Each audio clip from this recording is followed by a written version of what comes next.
Welcome, everyone. It's great to see so many people here joining on YouTube and on Big Marker. So I'm going to be taking you through this 1 hour presentation on computational social science with Wolfram Language.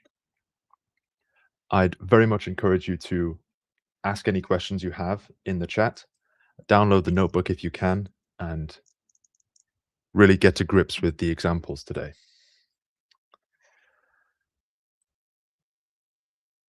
So I'll go over the outline first. I'm going to motivate the necessity of computation in modern day research in any subject, including social sciences. We'll look at some introductory examples where really we're looking at concepts rather than complicated code. So it's not essential that you understand the exact syntax. It's more the message I'm trying to get across with these introductory examples on word frequency analysis and historical countries and a kind of geospatial look at the evolution of empires and things like that. I've got an intermediate example on social network analysis. This is quite an important topic in social science. So I'm going to spend a while on that and all of our different net graphs and network functionality, and moving into our statistical functionality in Wolfram Language as well. And then I will finish up by taking you through some more advanced explorations, veering into the neuroscience world with a kind of cognitive map of the brain, and then a really useful blog post which talks about using AI, particularly large language models, for thematic analysis relating to coroner reports. So this is something that I was quite close to as some of the interns at the Wolfram office here in the UK worked on this piece. And yes, I worked closely with them on this. So I'm quite excited to share it with you guys today. So that's my introduction. For anyone who's quite unfamiliar with Wolfram as a technology, I'll just give a brief statement that I'm presenting today from a Wolfram notebook, and all of the code you'll see is Wolfram language code. So just if you're familiar with programming in any other language, I will be using Wolfram language as the programming language to execute all of the examples you see today. And my presentation environment is in fact a Wolfram notebook in scrolling slideshow mode. So this is a kind of working notebook environment that I could do my work, do my research in, and also present from. Okay. Going to make this slightly larger. So let's ask the question, what is computation? Now,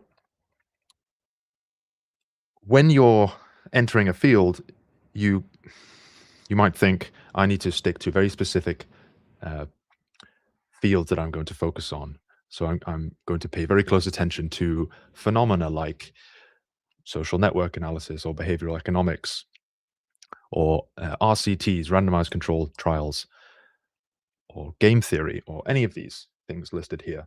But I will make the case that you can identify elements of all of these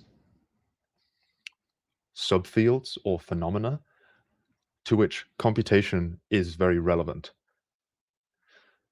So as long as you're investigating these fields and these phenomena in these fields, you should really have a excellent computational toolkit that you use to do your research or your work in these fields. Okay, and that's really the message here, that here at Wolfram Research, we've built up such a tower of technology that we can take on these fields within the social sciences. Okay, and I've just got a selection of them here.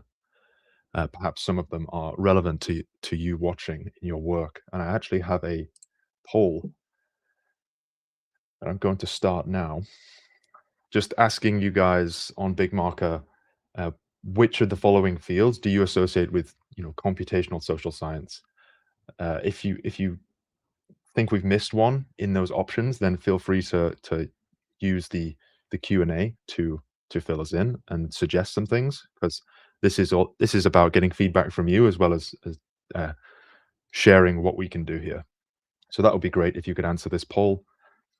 So we've got network analysis, agent-based modeling and game theory, text and cultural data analysis, causal inference. I suppose with causal inference, what I'm getting at there is like things like policy evaluation. Perhaps that's relevant. And then cliodynamics, which is something I came across recently, this idea of mathematical modeling of cultural evolution.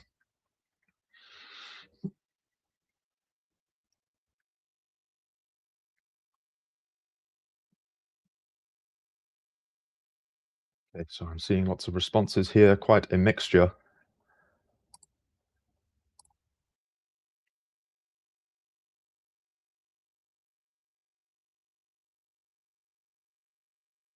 And I know that if one could define a field of computational social science, there's lots of different ways it is defined, I suppose. Some people define it through the data-driven approach or the methods-based approach, or uh, yeah, many other ways, based on my research anyway.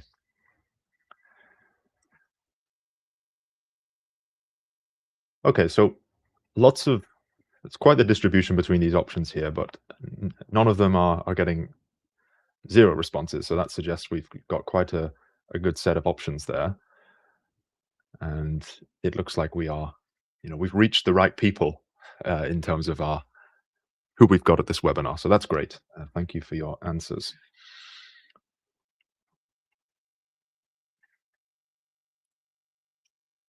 Okay, let's move on to the first example. So one of the great things about Wolfram Language is you have access to real-world data. In fact, any function which, as you can see here, this is an example of a Wolfram Language function. Any function that ends in data is very likely linked to a slice of real-world data, okay? Whether that's data on air pressure around the world, air temperature, blockchain, anatomy, which we'll look at later, exoplanets, all of these things, okay? One of those things is word frequency. So what this does is it takes a single word, or it can take a single word, and it will give the frequency of that word broadly in the English language. I say here that it uses the Google Books English N-gram public dataset. So this is essentially doing how many times do we see the word the, divide by the total number of words, this is the result. So a little under 5%. Okay, we could do it again with another very common word and a very uncommon word. So you're into the 1 in 10 million range when you get to this electroencephalographic. So why did I pick that word? I just wanted to motivate this a little bit and show you a very basic program of the kind of things that one can write really quickly with Wolfram Language. So what I did is take this thing, which is our word list, our list of common English language words, of which this is considered one. So this is considered a common word. And reverse sorted by the string length. That means I reverse sorted this list according to which string was the longest, and the first of that is going to be the longest string, which is this word here. And I just wanted to show you guys how many words we have access to here. So in word data itself, there are nearly 150,000 words, and word data goes a little further than word list in that it has all of these properties of words, some of which I'll show here. So what I do is I can map this word data function and ask for a property indicated by this slot hashtag here. So I can ask for the definitions, the hyphenation, as in how it is kind of enunciated, the word net ID. Okay, so we have the definition here if anyone was unsure.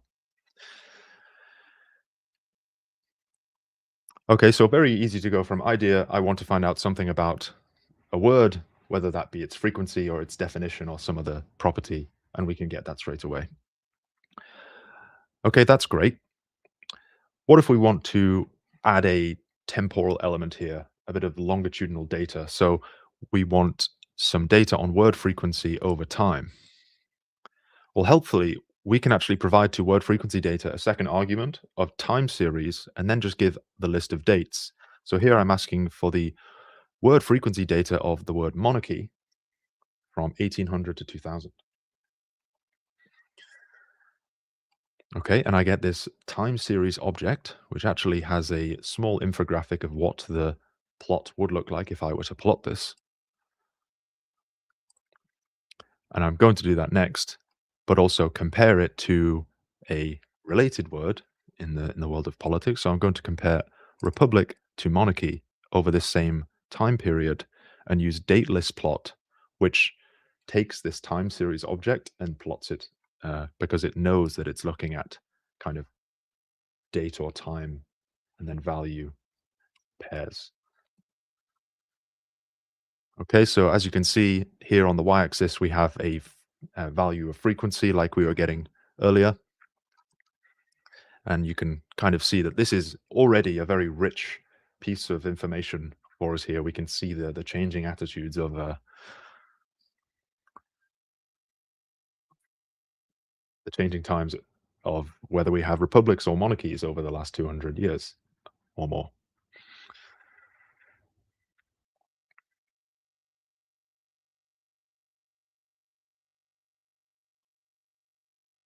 Okay, so we've taken an idea, we've got a nice visualization, and I'm sure there's lots more to uncover here.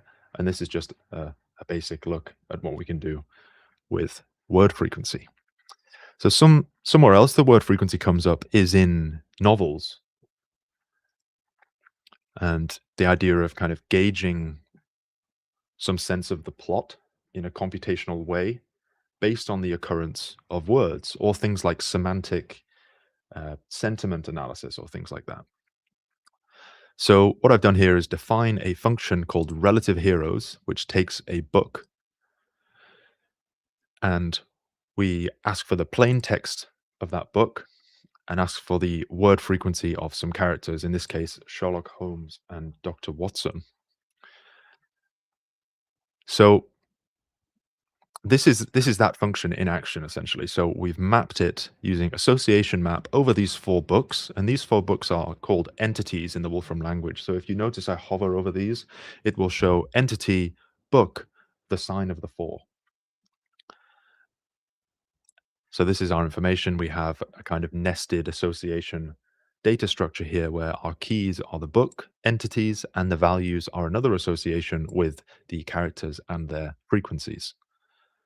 So this nested association, if you're familiar with Python, is like a dictionary. And this is how we are able to get these books is because they are in Wolfram's entity store. So we have lots of different entity types. The way one gets the entire list of entities of a certain type is using entity list. So we can see country, city, chemical, all of these different options.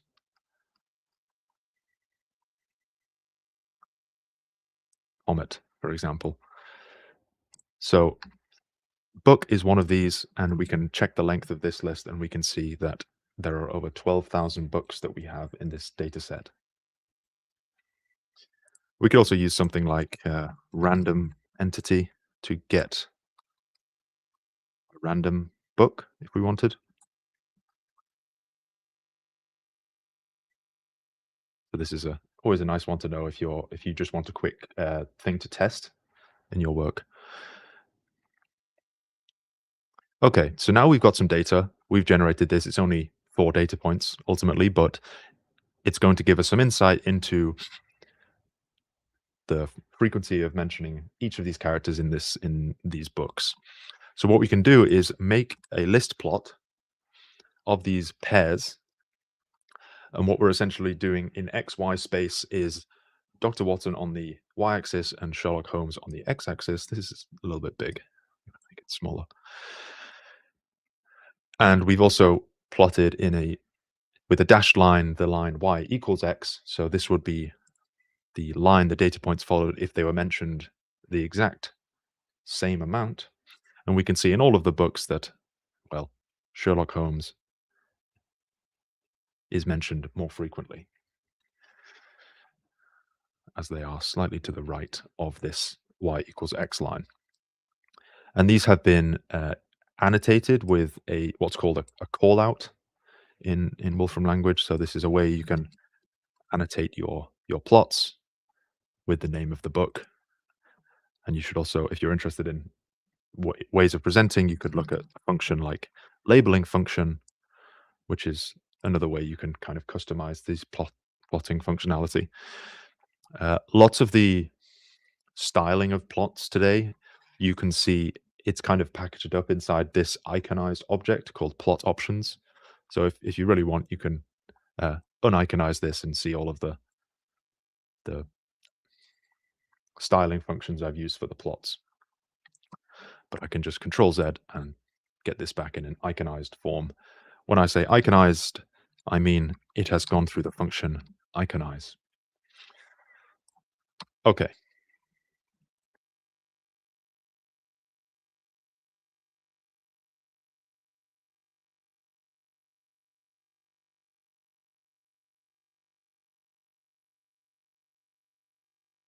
Okay, we'll look at another type of entity, and that is historical countries. So, as you all know, empires rise and fall. We have countries that no longer exist today that at some time, for some time period, did exist. So an example I've picked here is the Roman Empire. We can ask for all of the properties on this particular historical country. We can ask for the current countries that at one point the historical country encompassed.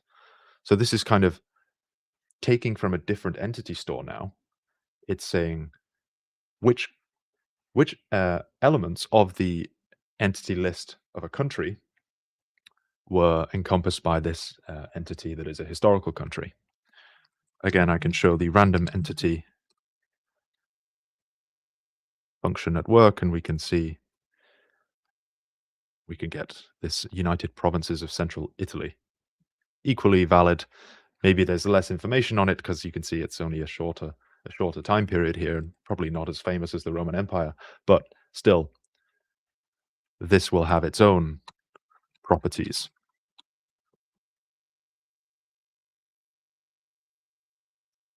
Okay. If we actually want to know what those properties are, what are the values of them, we can just ask for the data set so we can find the area. This is by default the area at the maximum extent. Current countries, end date, whether it has a geographic polygon we can use. I believe this is a position of the centroid or something. Okay, so if we're looking at historical countries, the first thing that comes to mind is what kind of land area did they cover? So how did they grow? How did they spread out over time? That kind of thing. What sort of land did they conquer? So what we can do here is use this function dated, which if something has a property like a polygon which is changing over time, like a historical country does, then dated represents that polygon object at a certain date. And this is by default a particular year, where minus 27 corresponds to 27 BC. So we're just going to map this function at two different dates corresponding to the start and the end of the Roman Empire. And we can see we'll get two polygons.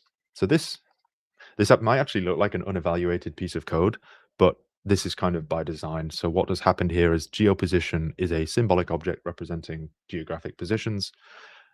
There are over 5,800 of those points wrapped inside this kind of symbolic object here, and then polygon is kind of wrapped around those. And it's only really when you have this on a map that you can make sense of what this polygon wrapper is. And that's what I got here. The best way I thought to present this was using something called flip view, and this just means when I click on the image, it switches between the two different pictures. So this is the first one in green is the Roman Empire at the start, and then at red at the end.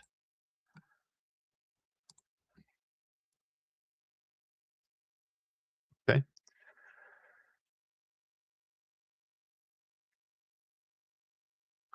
Taking a look at a slightly different uh, part of the world, I suppose, is the modern city of London and making a timeline plot of all of the historic countries that contained it. So, just kind of linking to this, if you look at the Roman Empire at its maximum extent, it did actually contain London. So, we would expect to see this somewhere in this timeline plot. But I think this timeline plot is really, really useful. It's a really powerful visualization that I don't often see um, like made use of, I suppose. So as we can see, Roman Empire is in fact here. You also have lots of these historic kind of kingdoms, like the Kingdom of Wessex and Mercia, and then ultimately, well, even the medieval Kingdom of Denmark, and then the modern day United Kingdom. Okay, so this is a nice, clear visualization known as a timeline plot, which can essentially take start to end date pairs and shows those as like lines on a sort of timeline. And we will see this later on in the blog post example as well, actually.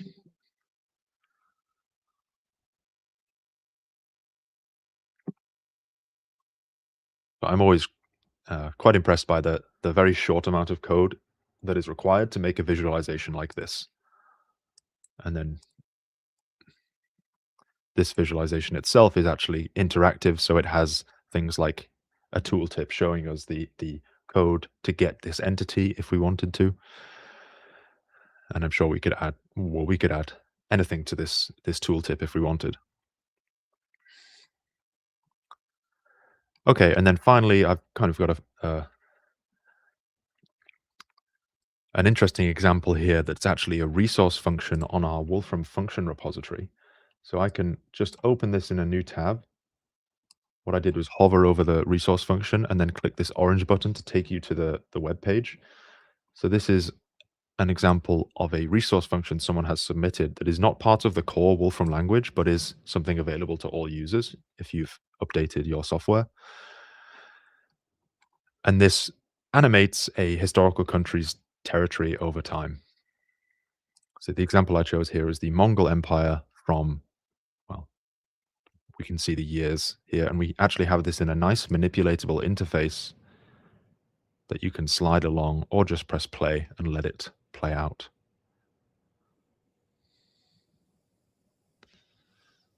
So I thought that was quite a neat example.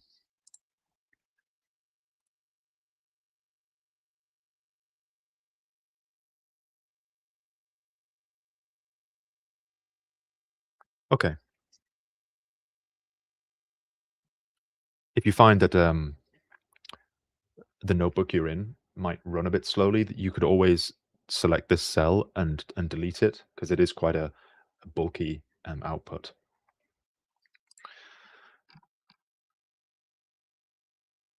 Okay, so let's move on to the social network analysis example. And this is going to be using a data set from the Wolfram data repository. So this is a public resource that we offer here at Wolfram. It has data from a range of different sources and a range of different data types. It's not just rows and columns. We have graphs, we have text, audio, vector databases, images, videos, that kind of thing. I can just click to a random resource if I'd like. and it happens to be a graph. So you can go into a category that is of interest to you, and the idea is that the data in here is ready for immediate computation with Wolfram Language. So you can just click into here, you'll see the code of how to get the data set, and then usually there's some examples of how to work with that data and what you might want to do with it. So what we're going to look at in this example is a online social network. I don't know the specifics of this, where it's from, but it's just presented as a online social network.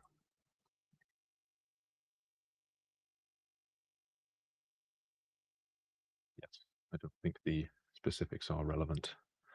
But the first thing I do is load in the data using resource data.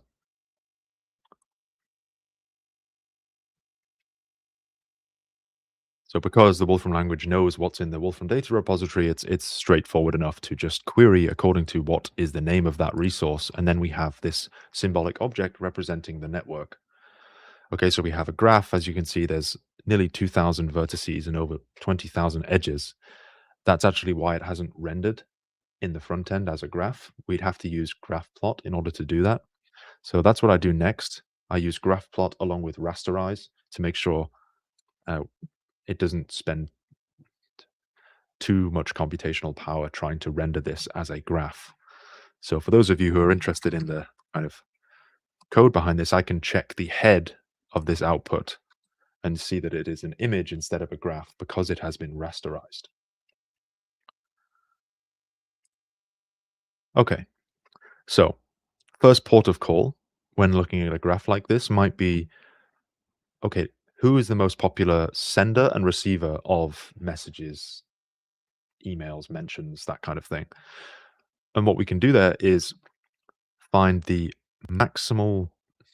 vertex that is maximal according to the vertex out degree and vertex in degree. So these are all built-in functions to the language. This takes the graph and then the vertex of that graph. So we just want to find the maximum vertex out degree and vertex in degree. And we'll get a list of two numbers, the first of which is the most popular sender, and the second of which is the most popular receiver. I suppose most popular sender is not quite the right wording. It should be the most frequent sender and the most popular receiver.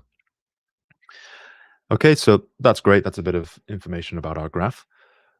Given that this receiver is receiving so much more, it's getting so much more interaction than anyone else.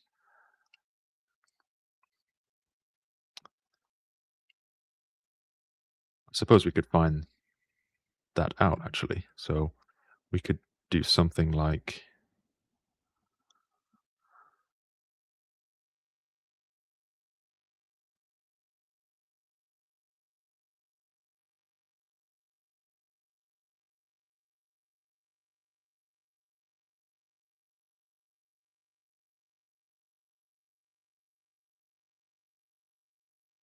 I know there's quite a lot of vertices in this graph, so I don't want to completely fill my notebook with lists and lists of numbers here, but I'm just going to look at this. We can see, like, broadly the type of numbers we're looking at in terms of what the vertex in degree is, and we can actually take this and look at what it is for vertex 32, and you can see that it's 137. So this is the largest number for the value of vertex in degree in the graph. And while we're here, we might as well find out what the vertex out degree is of vertex 9. As you can see, 237. Wow. Okay, so taking that receiver, which we know is vertex 32, we might want to find the neighborhood graph around that receiver. And neighborhood graph is you take a vertex and you get all of the vertices that are adjacent to that vertex, in the sense that there are edges connecting them. So we can work out this neighborhood graph. This will also, what we get here is a graph in return. But what we want to do here is highlight that graph with other connections of the most popular, of the most frequent sender of these messages. So what we've done here is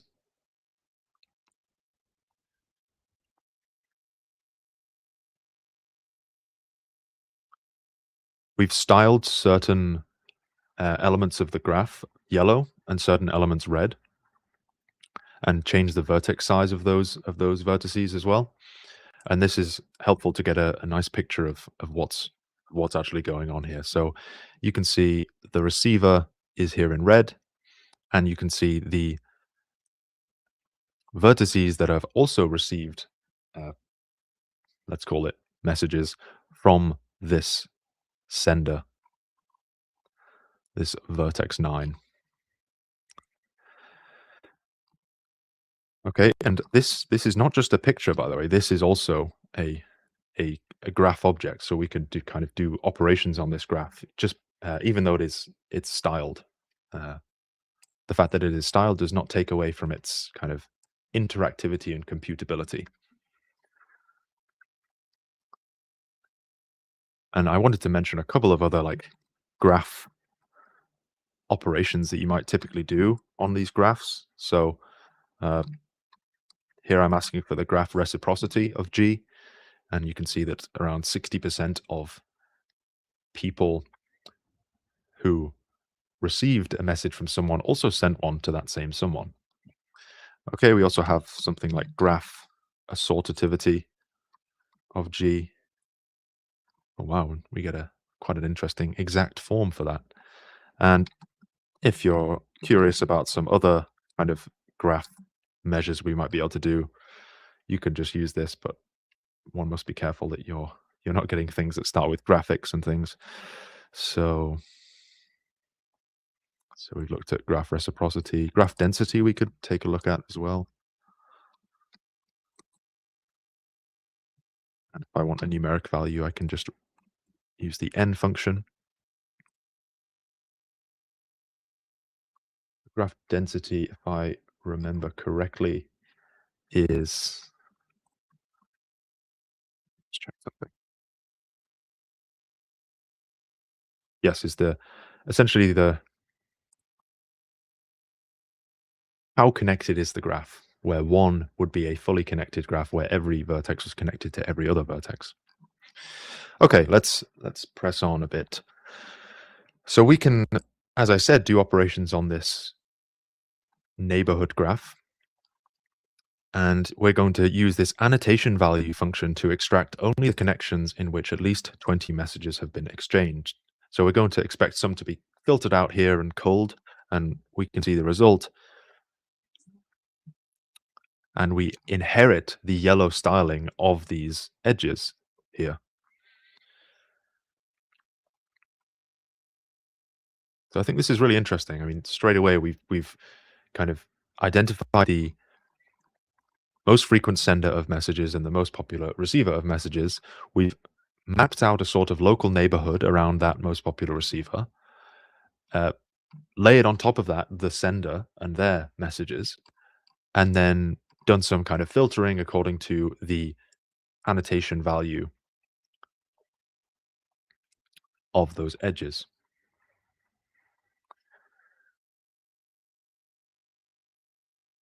Okay, and then the last thing on this before we get into a little conversation about statistics and distributions is to look at the community structure of the network around the most popular receiver. So I could run this community graph plot on the whole graph, but it does take a while because it's such a big graph. So I'm going to run this now. And you can start to maybe identify little communities that are forming in this local neighborhood. Other functions that might be relevant to this are find cliques. Find clique, sorry, which looks for cliques in a graph. There's also connected components.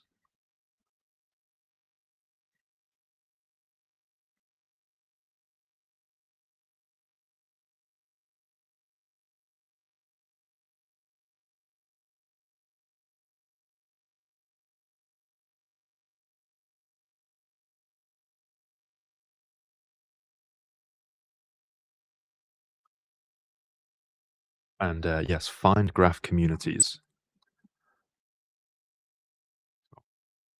All possible avenues to go down. If you notice as well, th- the title slide on this presentation had a example of a community graph plot from our Wolfram data repository of a dolphin social network.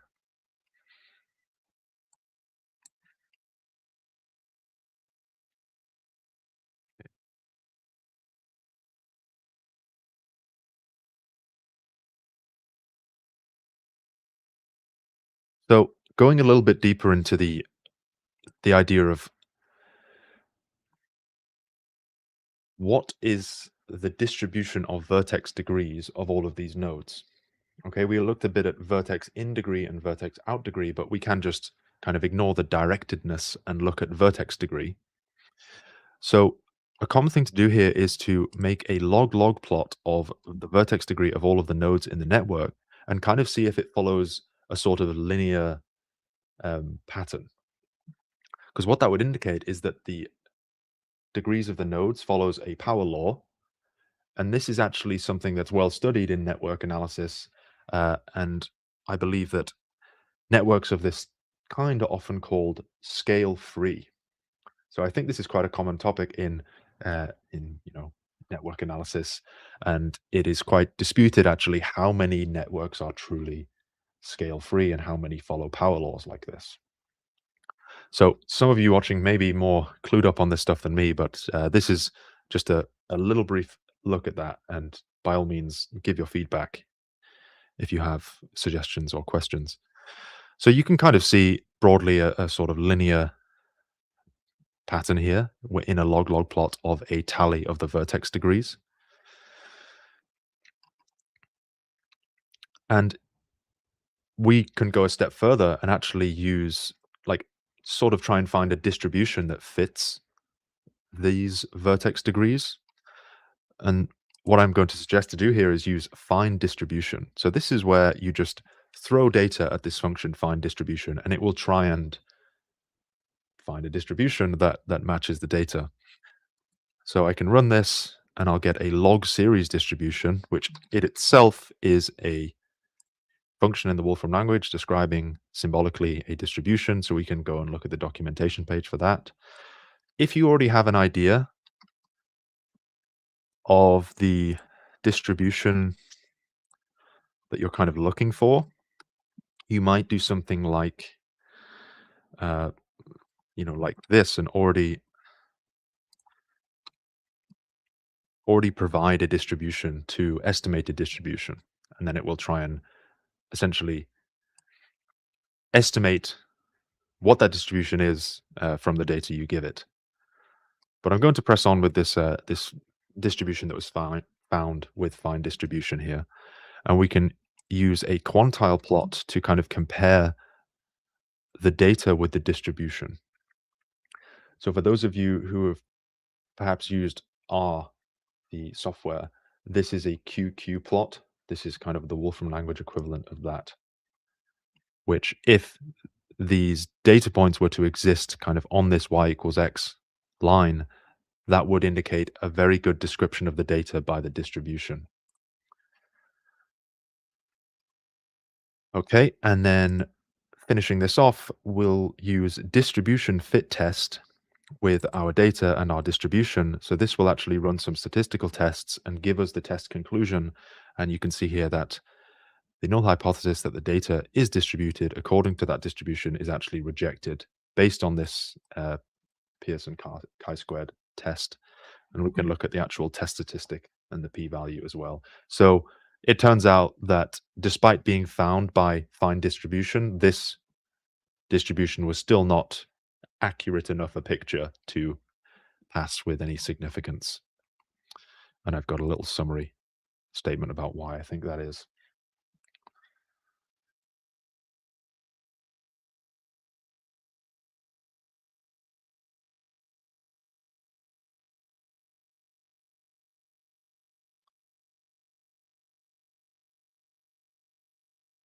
We also have probability plot, which is a bit like quantile plot, except you have the cumulative distribution function of the data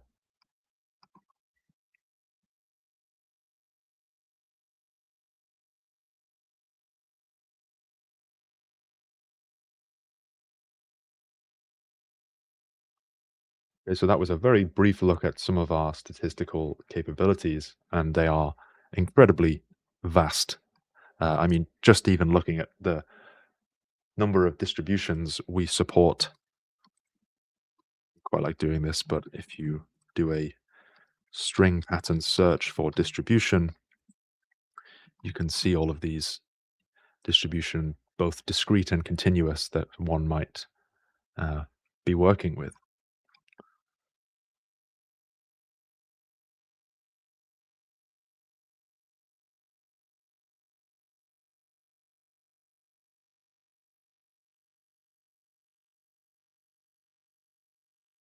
And just to reiterate, every single element in this list will have its own documentation page and guidance on how to use the function.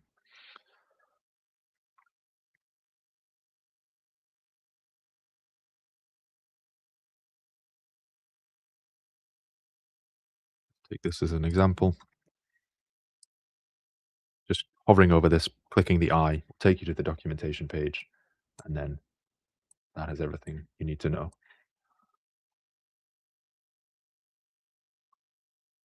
Documentation page is now navigatable using this kind of tab on the left too, which is very nice.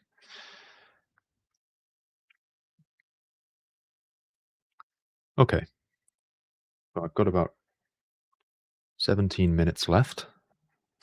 I'd say that's enough time to go over these more advanced blog posts that I mentioned at the start.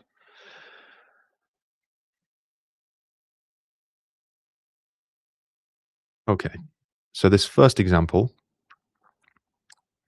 is all about taking the taking this aspiration here at Wolfram of making things like biology computable and extending it to neuroscience.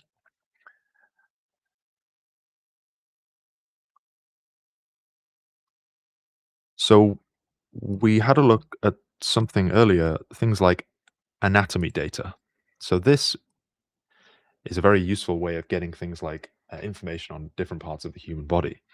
And this has been extended to include parts of the brain.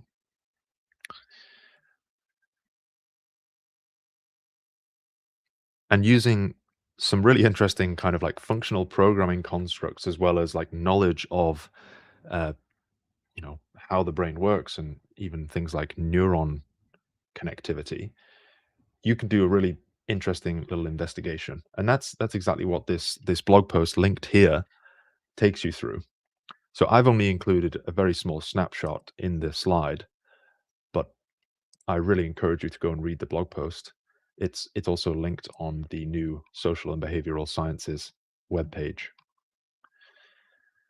So yes, what should I show first? This example of like functional programming constructs being applied to things like neuroscience, I think is best highlighted in this example here. So this is code essentially taken straight from the blog post. And I'll just talk a little bit about what's going on here. So what is let's go like inside to out and figure out what's going on. So we take the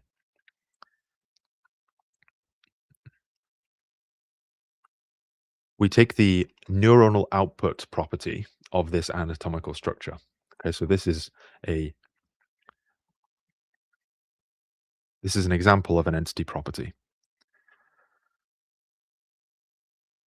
I think I could run this on the amygdala, and I can get all of the other entities that I believe are connected via neurons to the amygdala. Okay, so that's what this cases does. It takes a list formed by this entity value operation, and then extracts any of the cases that are also entities themselves. So as you can see, all of these are entities, and cases, what it does is a kind of Wolfram language pattern match, and checks essentially the element to see if it is also an entity. Okay, so this is our function. As you can see, it's using some familiar notation we've seen throughout like this slot and this ampersand, indicating that it is what's known as a pure function. But what the really powerful thing is here is that we can use this function within nest graph. So nest graph needs a function, an expression, and then a number of times to apply that function to that expression. Okay, and the idea of nest graph is that you can kind of functionally build out these graphs based on like functional operations. So that's what I'm going to show here. The rest of this is all just styling, and we're going to essentially find the uh, neuronal connectivity to the amygdala, and then go one step further outwards. That's what I mean by nesting the graph twice. Okay, so there's the amygdala in the center. And as you can see, all of these connective or connections, we can hover over them and actually see which anatomical structure they correspond to.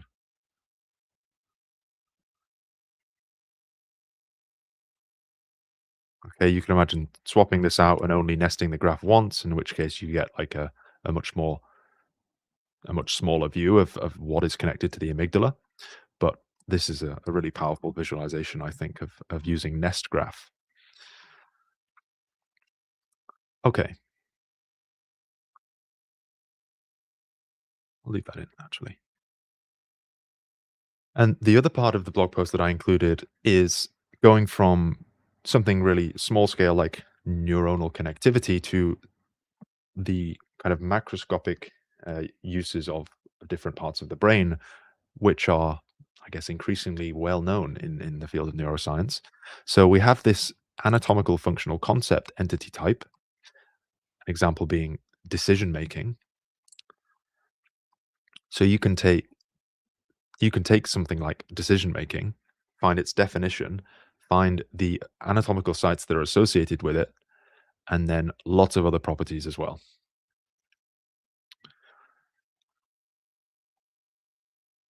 Okay. I can also take a list uh, like anatomical structures such as lobes, like the frontal lobe in the brain, temporal lobe, etc. I can essentially extract all of the anatomical functional concepts that each anatomical structure uh, is responsible for, and then I can make a little word cloud in each case. So this is just kind of me probing the entity framework and seeing what's in here really. So you can kind of see some um, what is it called again? Functional concepts and where there is overlap and whatnot. And then finally, I want to make a anatomy plot 3D of the human brain, where each section, so each lobe here, is colored a slightly different way. And that's what we can see here. We have this like interactive object of a brain with all of these different lobes covered in different styles. And as you can see, as I'm hovering over these, we have it's actually more granular than the lobes themselves. It's kind of the substructures of each lobe is being shown in a tooltip here. And I believe in the blog post, the author of the blog post, so that is Heiko Hirayama, was able to show these word clouds in the tooltips itself. So it's a much adds an extra layer of interactivity. You can kind of explore the brain and see which functional concept each part of the brain is responsible for. So I thought this was a really cool example and just a great, showcase of using Wolfram language for all of these new and exciting areas of study. Just for my own curiosity, I'm very interested in this. So this brain here is just a 3D graphics object that we can move around and interact with, just like a sphere or a um, cone or anything else we might come across. Okay, I'll move on to the final example, and I'll actually just bring the tab over of this blog post because I'll kind of scroll through it and give a little summary.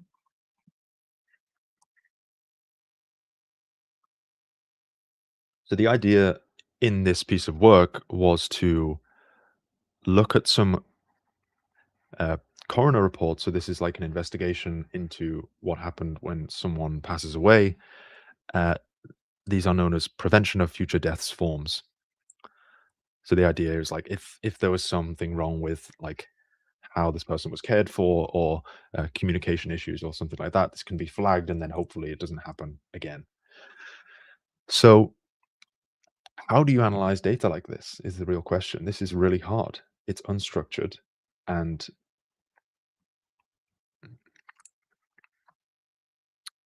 sorry. And yes, there are lots of edge cases that you might need to be aware of when analyzing data like this. So what this blog post takes you through is a end-to-end solution using Wolfram Language for automatic data ingestion first, using LLM functions. If I scroll down a little bit, using LLM functions to extract the dates of the start and end of this investigation. So dates are notoriously hard to work with when you're doing data analysis, right? I mean, we have lots of functionality for this in Wolfram Language to handle dates, but sometimes you might just have to rely on the fluency of LLMs to work with dates, and that's exactly what was done here. So this, you can see LLM example function was used with a prompt and then some examples to kind of some one-shot examples or few-shot examples to guide the LLM in its estimation.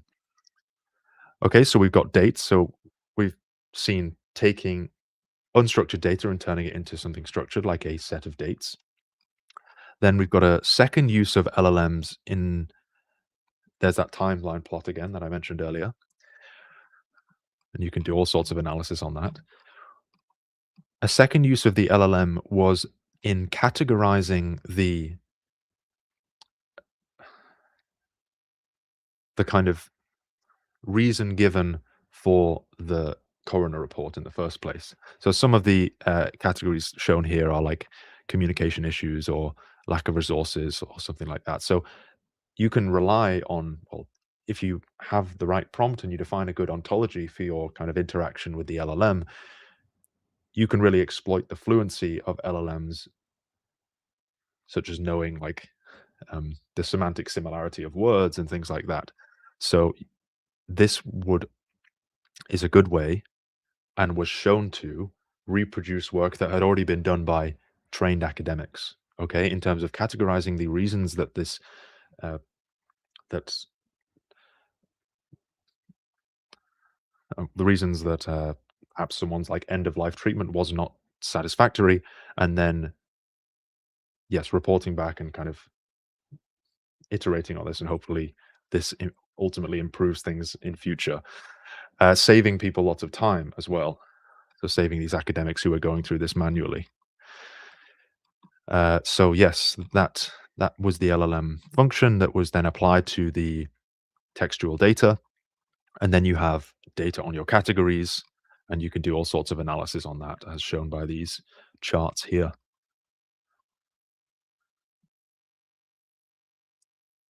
Okay, so these are the main 5 points that I kind of summarized from this blog post.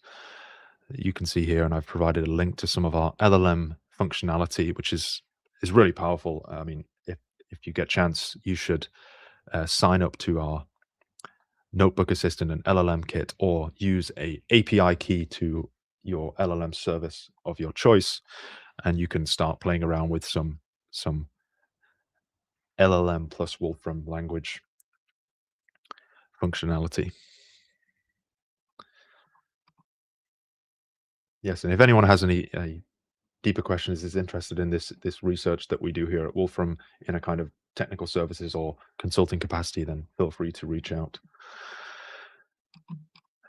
Okay, and that is all of my examples. So I'll leave you with this summary of some of the things I hope I have been able to communicate today. and that is that Wolfram language covers a lot of areas. Okay, uh, if you're doing work in social science, I think you should have seen something today that is relevant to your work, or at least if you didn't, you have a suggestion of where we can add new things next. So we have new versions of Wolfram language coming out all the time. Version 15 is coming later this year. And yes, I encourage you all to watch out for that and stay in touch and keep an eye out for more webinars like this. And I've also got some resources for you on the last slide, including our new social and behavioral science webpage, which even has a live playground that you can start executing some Wolfram language code straight away on the browser.